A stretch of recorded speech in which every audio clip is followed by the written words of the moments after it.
سينما سمري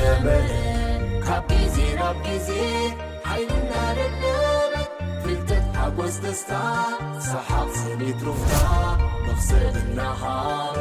سينما سمري عب سينما سمري قطعو مزلك عاما كوميدي دراما لالا بوزاتا سبورت فيلم سلام زخبركم تخاتاتلتي مدب سبورت انه نلوم دما تور دي فرانس 4 حمله قدم مجمارو قال ادنقنا غرامن حقتا تور دي فرانس كنقربلكم هنا فيديو لايك بمغبار كجمرونا زخاخرنا سناي مكتتال تور دي فرانس انكن سمع نمبزحتنا زرأينا بلصات تقادم تعلم حلمهم كون مغبار ካብ ዝተፈላልየ ኩርናዓት ዓለም ኣብ ፈረንሳ ዝርከብሉ ታሪኻውን ውቁባትን ህንጻታት ፈረንሳ ንዕዘበሉ ልሙዕ መሬት ፈረንሳን ጎቦታት አልፕስን እንሪኤሉን ካልእ ወዘተ እዩ ኣብ እምሮና ዝሰፍር ነቲ ብቢቢሲ ወይ ዩሮስፖርት ዝመሓላለፍ ንያስታት 5 ሰዓታት ስእሊ ርኢና ክንደይ ዘደንቕ ስፖርት እዩ ንብል ንኸውን ኢና እንተኾነ ግን እቲ ኣብ ቲቪ ንዕዘቦ 50 ሚታዊ ጥራዩ እቲ ዝተረፈ 50 ሚታዊት ካሜራታት ዘየርእይዎ እቲ ውድድር ካብ ስፖርት ሓሊፉ ማዕልያ ዘይብሉ ትንግርታትን ሓቅታትን ዝሓቆፈ እዩ ሎሚ ኣብ መደብና ነቲ ኣብ ቱር ዲ ፍራንስ ዘሎ 7 ዓበይቲ ምስጢራትን ዘይተነግሩ ዛንታታትን ሒዝናልኩም ቀሪብና ሎና ቱር ዲ ፍራንስ ውድድር ጥራይ ኣይኮነን ኣብዚ ውድድር እዚ ኣስታት 4500 ሰባት መዓልታዊ ሓቢሮም ይንቀሳቐሱ ካብዚኣቶም እቶም 176 ጥራዮም ተቐዳደምቲ እቶም ዝተረፉ ግን መካኒክ ሓካይም ፊዚዮትራፒስት ሰራሕተኛታት ሚድያ ሓለውቲ ጸጥታን ናይ ማርኬቲንግ ሰራሕተኛታትን እዮም ሕስብ እንተበልካዮ እዞም ኩሎም ኣስታት 4500 ሰባት ን21 መዓልታት መዓልታዊ 3500 ኪሎሜትር እናተጓዓዙ መዓልታዊ ሆቴል እናቀየሩ እዚ ማለት ሎም ምሸት ኣብ ፓሪስ ዝሓደሩ ጽባሕ ምሸት ኣብ ርሑቕ ኩርናዕ ጎቦታት አልፕስ ክሓድሩ እዮም ናይ ሎጂስቲክስ ዓቕን ኣብ ሓደ መዓልቲ ናይ ዝውድድር ምስ ንዕዘብ ሰራሕተኛታት በሓፈሻ ኣስታት 4500 ዝተሓዙ ሆቴላት ልዕሊ 4000 ክፍልታት ኣብ መዓልቲ መለዋወጢ ብሽክሌታታት ልዕሊ 800 ናይ ጸጥታ ሓይሊ ልዕሊ 20000 ፖሊስን ወተሃደራትን እተን ጋንታታት ነዚ ማልያ ዘይብሉ ብሽክሌታታት መለዋወጢ ኣቑሑት ናይ ማሳጅ ዓራት ከምኡውን ናይ ገዛእ ርእሰን ብዙሕ ንብረትን ናይ ምግቢ መካይንን ብኸመይ የጓዓዞን ዝብል ሕቶ እዚ ንባዕሉ ሓደ ዓቢ ወፍሪ ናይ ዝውድድር እዩ ነፍሲ ወከፍ ጋንታ ናይ ሎጂስቲክ ቺፍ ኣለዋ ዞም ሰባት እዚኦም ውድድር ከይተጀመረ ፍርቂ ዓመት ኣቀዲሞም እዮም ሆቴላትን ኣብ መንገዲ ድማ ሰፈራታትን ዝሕዙ እቲ ዘገርም ነገር ተቃዳድምቲ ካብቲ ናይ ዕለቱ ውድድር ኣዕሪፎም ሆቴል ክበጽሑ ከለው እቲ መካኒክ ኣቀዲሙ ክፍሊ ሒዙ እቲ ቸፍ ድማ ንዓዖም ዝኸውን ፍሉይ መግቢ ያዳልዩ ይጽበዮም ንጽባሒቱ ንጎ ሰዓት 5 ድማ እቲ ሙሉእ ግዝያዊ ሰፈር ፈሪሱ ናብ ዝቕጽል ከተማ ይጓዓዙ ከም ንቡር ሓደ ሰብ ኣብ መዓልቲ ካብ 2000 ክሳብ 2500 ካሎሪ የድልዮ ሓደ ተቀዳዳማይ ቱር ዲ ፍራንስ ግን ኣብ ሓንቲ መዓልቲ ጥራይ ካብ 6000 ክሳብ 8000 ካሎሪ የቃጽል እዚ ማለት ንቡር ሰብ ዝበልዖ ብዕጽፊ 3 ወይ 4 ግዜ ማለት እዩ እዚ ካሎሪ ዝንምምላእ እቶም ተቀዳደምቲ ሙሉእ መዓልቲ ክበልዑም ዝውዕሉ ኣብ ዓራት ከለው ኣብ መኪና ከለው ወላውን ኣብ ልዕሊ ብሽክሌታ ኮይኖም እናዘወሩ ንጎኽትን ስኡን ከለው ፓስታ ሩዝ እንቃቆሖን ፍሩታታትን ይበልዑ ኣብ እዋን ውድድር ድማ ነዘተግብሩ ኣባላት ናይተን ጋንታታት ኣብ ማእከል መንገዲ ደው ኢሎም ሓንቲ ንእሽተይ መግብን ፈሳስን ዝሓዘ ሳንጣ ይቐብሉ ኣብቲ ሳንጣ ዘሎ ገለ ትሕዝቶታት እንተራናውን ናይ ካርቦሃይድሬት ጄል ፍሉይ ናይ ጸዓት ተባሂሉ ዝተዳለወ ከኒና መሰል መግቢ ብሜልማላታን ክሬምን ዝተሰርሑ ንኣሽቱ ሳንድዊቻት ኤሌክትሮላይት ዝመልኦም ፈሳሲታትን ወዘተን ይርከቦም ብዘይካዚ መዓልታዊ ናይ መግቢ ሰሌዳ ናይ ሓደ ተቀዳዳማይ እንተራ ተዓዚብና ቁርሲ ክሳብ 1500 ካሎሪ ስለ ዘድሊ ሩዝ ፓንኬክ ኦምሌት ቡን ኣብ ልዕሊ ብሽክሌታን ከለው 2500 ካሎሪ ብገምጋም ስለ ዘድሊ ጄል አይዞቶኒክ ወዘተ ድሕሪ ጸወታ ማለት ሪካቨሪ 1000 ካሎሪ ስለ ዘድሊ ፕሮቲን ሼክ ፍሩታታት ወዘተ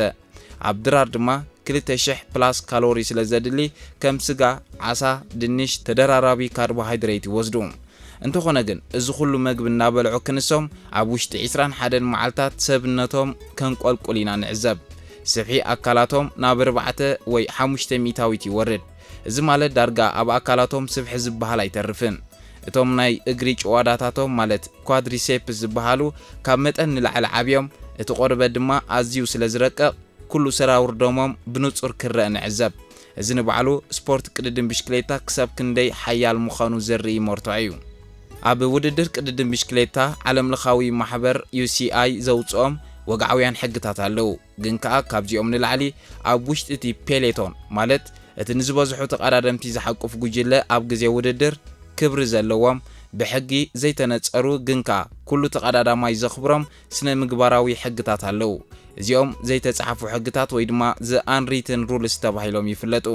ቀዳማይ ሕጊ ምኽባር ቢጫ ማልያ እዩ ንኣብነት እቲ መራሒ ውድድር ቢጫ ማልያ ዝተኸደነ ተቐዳዳማይ ብሽክሌቱ እንተደኣ ተበላሻቶ ወይ ድማ እንተደኣ ወዲቑ ካልኦት መዋዳድርቱ ነዚ ዕድል ተጠቒሞም መጥቃዕቲ ኣይገብሩን እዮም ፍጥነቶም ቀኒሶም እቲ መራሒ ክሳብ ዝመጽእ ይጽበይዎ ስለምንታይ ንዝብል ሕቶ ምኽንያቱ ብናይ ካልእ ሰብ ሕማቕ ዕድል ወይ መጉዳእቲ ተጠቒምካ ምዕዋት ከም ነውሪ ስለ ዝረአ ካልኣይ መስተንክር ነገር ድማ ናይ ሽንቲ ዕረፍቲ እዩ እዞም ተቐዳደምቲ ን5 ወይ 6 ሰዓታት ኣብ ልዕሊ ብሽክሌታ እዮም ዘሕልፍዎ እቲ መራሒ ቢጫ ማልያ ሽንቲ ክሸይ እንተደኣ ደልዩ ኢዱ ሓፍ የብል እሞ ፔሌቶን ፍጥነት ኣትቕንስ ብዙሕ ሰብ ዝሓቶ ሕቶ እንተደኣ ኣሎ ኮይኑ ሽንቲ ኣብ እዋን ውድድር ብኸመይ እዮም ዝሸኑ ክልተ መንገዲ እዩ እቲ ቀዳማይ ፔሌቶን ብሓባር ፍጥነት ክቕንስ እንከሎ ኩሎም ብሓባር ደው ኢሎም ኣብ ጥቓ መንገዲ ይሸኑ እቲ ካልኣይ ግን ኣዝዩ ከቢድ እዩ ኣብ ወሳኒ ግዜ ፀወታ እንከለዉ ካብ ብሽክሌታ ከይወረዱ ኣብ ልዕሊ ብሽክሌታ ኮይኖም ክሸኑ ይኽእሉ እዚ ብርዱእ ምኽንያት ሰኣልቲ ክስእልዎ ኣይፍቀድን ወላ እንተሰኣልዎ ድማ ኣይሓልፍን ብዙሕ ሰብ ቱር ዲ ፍራንስ ዓብ ውድድር ብምዃኑ እቶም ተቐዳደምቲ ከም በዓል ሮናልዶ ወይ ሜሲ ሚልዮናት ዝሽለሙ ይመስሎም እዩ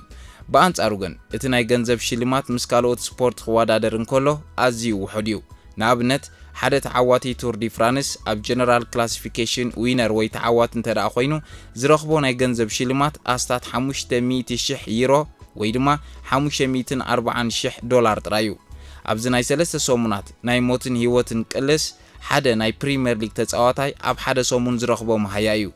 በዚ መንገዲ ከነነጻጽሮ እንተደኣ ፈቲና ተዓዋቲ ቱር ዲ ፍራንስ 500,000 ዩሮ እዚ ኸማን ንምሉእ ጋንታ ዝመቓቐል ክኸውን እንከሎ ተዓዋቲ ዊምብልደን ማለት ቴኒስ 3 ሚልዮን ዩሮ ንውልቀ ተጻዋታይ ይወሃብ ንበይኑ ድማ ኣታዊ ይገብሮ እቲ ዝገደደ እዚ 500,000 ዩሮ እዚ ነተዓዋቲ ጥራይ ዝወሃብ መጠን ገንዘብ ኣይኮነን ብናይ ስፖርት ብሽክሌታ ልምዲ እቲ ተዓዋቲ ካብቲ ዝረኽቦ ሽልማት ሓንቲ ሳንቲም እኳ ንገዝኡ ኣይወስድን እቲ ገንዘብ ሙሉእ ብምሉእ ተኣኪቡ ንኹሎም 8 ኣባላት ጋንትኡ ንኹሎም እቶም ካልእ ድሕሪ ውድድር ዝተፈላለየ ዕማም ዘሳልጡ ኣባላት እታ ጋንታ ብማዕረ ይምቀል እቲ ተዓዋቲ ብተወሳኺ ዝረኽቦ ነገር እንተደኣ ሃልዩ ክብርን ኣብቲ ዝቕፅል ዓመት ዝውስኽ ናይ ስፖንሰርሺፕ መሃይኡን ጥራዩ ኣብዚ ነገር እዚ ሓደ ሕቶ ክስዕብ ባህርያዊ እዩ እዘን ጋንታታት ነቲ ሚልዮናት ዝሓትት ወጻኢታትን ናይ ተጻወቲ መሃያን ካበይ የምጽኦ እቲ ምስጢር ናይ ስፖንሰርሺፕ ፖሊሲ እዩ ጋንታታት ቅድድም ብሽክሌታ ከም ጋንታታት ኩዕሶ እግሪ ንኣብነት ማንቸስተር ዩናይትድ ናይ ገዛእ ርእሰን ስታዲየም ወይ ቲኬት መሸጣ የብለንን ኣስማት ጋንታታት ሙሉእ ብምሉእ በቲ ቀንዲ ስፖንሰር ማለት ታይትል ስፖንሰር እዩ ዝስምዕ ንኣብነት ጋንታ ኢኒዮስ ወይ ቪዝማ ሊዝ ኤባይክ እዞም ስፖንሰራት እዚኦም ዓመት መፀ ካብ 20 ክሳብ 50 ሚልዮን ዶላር ባጀት ብምስላዕ ነታ ጋንታ የንቀሳቕስዋ ስለዚ ስፖንሰር ስርሑ ጠጠው እንተደኣ ኣቢሉ እታ ጋንታ ኣብ ውሽጢ ሓደ መዓልቲ ተዓኑ ሚድያታት ዓለምና ወትሩ ኣብቶም ቀዳሞት ዝወፁ ናይ ክብር ማልያ ዝለብሱ ተቐዳደምቲ ጥራዮም ዘተክሩ እንተኾነ ግን ብዘይዞም ስውራት ዝበሃሉ ጀጋኑ ቱር ዲ ፍራንስ ክዕወት ዝኽእል ሓደ እኳ የለን መንዮም እንቴልና እቶም ወላውን ስሞም ዘይጽዋዕ ምስሎም ኣብ ስክሪን ዘይረአ ይወዳደሩ ከም ዘለዉ እውን ብዘይካ ናይ ቀረባ ሰቦም ካልእ ሰብ ዘይክፈልጦም ዝኽእል ዶሜስቲክስ ማለት ኣገልገልቲ እዮም ዶሜስቲክ ዝብል ቃል ብቋንቋ ፈረንሳ ኣገልጋሊ ማለት እዩ እዞም ተቐዳደምቲ እዚኦም ፍሉይ ዓቕሚ ዘለዎም ኮይኖም ስርሖም ግን ንመራሒ ጋንቶኦም ንምዕዋጥ ጥራዮም ዘገልግሉ እቶም ንፋስ ዝከላኸሉ ኣካላት መራሒ ጋንቶኦም ንፋስ ከይሃርሞን ሓይሊ ከይውድእን ሙሉእ መዓልቲ ኣብ ቅድሚኡ ኮይኖም ይጋረዱ ማይን መግብን ዘመላልሱ ኣባላት ናብታ ናይታ ጋንታ መኪና ንድሕሪት ተመሊሶም 7 ወይ 8 ናይ ፍርቂ ሊትሮ ማይ ኣብ ማሊኦም ሸኻኺዖም ንመራሒኦምን ንኻልኦት ኣባላቶምን የብፅሑሎም ቀላቢ ብሽክሌታ እቲ መራሒ ጋንትኡ ብሽክሌቱ እንተደኣ ተባላሻቶ እቲ ዶሜስቲክ ናይ ገዛእ ርእሱ ብሽክሌታ ኣውሪዱ ይህቦሞ ንሱ ግን እታ ናይ ሬድኤት መኪና ክሳብ ትመጽእ ኣብ ጽርግያ ደው ኢሉ ይጽበ ኣብ በረኽቲ ኣኽራናት ማለት ማውንቴን ስቴጅስ እቶም ከም በዓል ቢንያም ግርማይ ዝኣመሰሉ ናይ ስፕሪንት ተቐዳደምቲ ኣካላቶም ንኣኽራናት ዝተሰርሐ ስለ ዘይኮነ ንድሕሪት ይተርፉ። ኣብዚ እዋን እዚ ሓደ ሓደጋ ኣሎ። እቲ ውድድር ናይ ግዜ ደረት ወይ ታይም ካት ስለ ዘለዎ ካብቲ ተዓዋቲ ናይቲ ጸወታ ብዝተወሰነ ሚእታዊት ግዜ ኣርሒቕካ እንተዳ ወዲእኻ ካብቲ ቱር ትሰናበት። ነዚ ንምክልኻል ኩሎም እቶም ንድሕሪት ዝተርፉ ተቐዳደምቲ ካብ ዝተፈላለያ ጋንታታት ተኣኻኺቦም ሓደ ጉጅለ ይፈጥሩ። እዛ ጉጅለ እዚኣ ድማ ግሩፕ ፔቶ ወይ ድማ ኣውቶባስ ተባሂላ ትፍለጥ። ኣብዚ ጉጅለ እዚ ጽልእ ዝበሃል የለን። ኩሎም ተሓጋጊዞም ሓደ ፍጥነት ሒዞም ነታ ናይ ግዜ ደረት ንኸርክቡ ማለት ካብ ውድድር ንኸይስጎጉ ሓቢሮም ይቃለሱ። እዚ ሓደ ካብቲ ናይ ብሽክሌታ ፍቕርን ሕውነትን ዘርኢ ዓብዪ ኣብነት እዩ። ኣብ ቱር ዲ ፍራንስ ብድሕሪት ናይ መወዳእታ ኮይኑ ንዝውድእ ተቐዳዳማይ ላንተርን ሩጅ ወይ ድማ ቀያሕ ፋኑስ ዝብል ማዕርጊ ይወሃቦ። እዚ ስም እዚ ካብቲ ኣብ ድሕሪት ናይ ሓንቲ ባቡር ዝስቀል ዝነበረ ቀያሕ መብራህቲ ዝመፀ እዩ። ኣብ ኩዕሶ እግሪ ጭራ ወይ መወዳእታ ምውፃእ ከም ውርደት እዩ ዝረአ። ኣብ ቱር ዲ ፍራንስ ግን ላንተርን ሩጅ ምዃን ዓብዪ ክብሪ ዘለዎ እዩ። ምክንያቱ ካብ 176 ተቐዳደምቲ ሓያሎ ተቐዳደምቲ ብመጉዳእቲ ወይ ብድኻም ውድድር ከቋርጹን ከለው እዚ ሰብ እዚ ግን ኩሉ ስቃይ ተፃዊሩ ንዝተመደበሉ ኪሎ ሜትር ክሳብ መዛዘሚ ሕንጻጽ ምብጽሑ ንባዕሉ ዓብዪ ጅግንነት ስለ ዝኾነ ይብልዎ። ኣብ ድሕሪ ተቐዳደምቲ ዝስዕባ ናይ ጋንታ መካይን ማለት ቲም ካርስ ክትሪኡ እንከለኹም መለዋወጢ ብሽክሌታን ማይን ዝሓዛ ጥራይ ኣይኮናን። እዘን መካይን እዚኣተን መምርሒ ማእከል እየን። ኣብ ውሽጢ እታ መኪና ዳይሬክተር ስፖርቲፍ ተባሂሉ ዝፍለጥ ወይ ቀንዲ ኣሰልጣኒ ይቕመጥ። ኣብ ቅድሚኡ ሓያሎ ናይ ቴክኖሎጂ መሳርሒታት ኣለዉ። ሓደ ካብኡ ናይ ሬድዮ ርክባት ምስ ኩሎም ተጻወቱ ብቐጥታ ይራኸብ። ሕጂ ተጥቅዑ፣ ሕጂ ተኸላኸሉ፣ ንፋስ ይመጽእ ኣሎ እናበለ ዝተፈላለየ መምርሒታት ይህብ። ካልእ ናይ ጂፒኤስ ሰሌዳ፣ ናይ ነፍሲ ወከፍ ተቐዳዳማይ ናይ ልቢ ትርግታ ዘጥፍኦ ዘሎ ሓይሊ ፍጥነት ብቐጥታ ኣብ ኮምፒተር ይርኢ። ካልእ ናይ ቲቪ ስክሪን እዩ። እቲ ውድድር ብቐጥታ ዝመሓላለፈሉ ቲቪ እናረኣየ እተን ካልኦት ጋንታታት እንታይ ስልቲ ሕንፅፃ ከም ዘለዋ ይከታተል። ክቡራት ተዓዘብትና ካብዞም ሎሚ ዝረኣናዮም 7 ምስጢራት ኣየናዩ ዝያዳ ዝገረመኩም? እቲ ተቐዳደምቲ ኣብ ልዕሊ ብሽክሌታ ኮይኖም ዝሸኑሉ መንገዲ ዶ ወይስ እቲ ናይ ላንተርን ሩጅ ጭራ ወፂኡ ተባሂሉ ክብሪ ዝረኽበሉ ኣጋጣሚ? ካብ ሰማዕኩሞ ዘገርመኩም ኣብ ናይ ኮመንት ቦታ ኣስፍሩ። ኣብ ናይ ጽባሕ መደብና ካብ ቱር ዲ ፍራንስ ከይወፃና ካልእ ኣርእስቲ ሒዝና ክንምለስ ኢና። ክሳብ ሽዑ ሰሰናዩ። ሲነማ ሰመሬ ሰመሬ ካብ ጊዜ ናብ ጊዜ ሓይልና ደለበ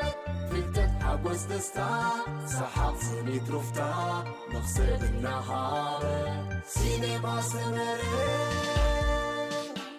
ኣብ ሲኔማ ሰመሬ ቀጥዑሙ ዝነቀ